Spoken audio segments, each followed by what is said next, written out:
बिस्मिल्लाहिर्रहमानिर्रहीम। नाज़रीन, वो लम्हा आ गया जिसका लाखों दिलों को इंतजार था। दुआओं, आंसुओं और उम्मीदों से भरा बाबरकत सफर शुरू हो गया। पाकिस्तान से आज़मीन हज की रवानगी जारी है।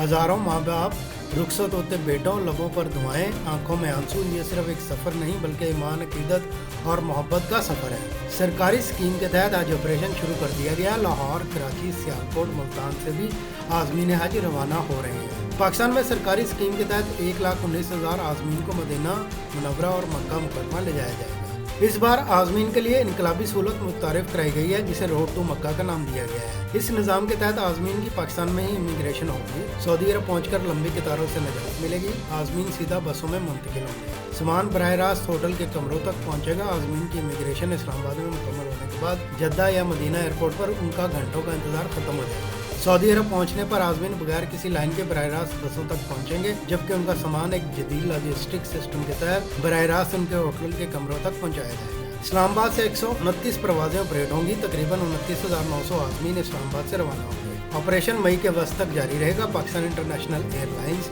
और सऊदी एयरलाइंस समेत दीगर कंपनियां ऑपरेशन में हिस्सा ले रही हैं। आज़मीन को परवाज़ों से कम 4 घंटे पहले एयरपोर्ट पहुंचने की हिदायत की गई है। आज़मीन की मज़ीद सहूलत के लिए पाक हज ऐप को भी अपडेट कर दिया गया है।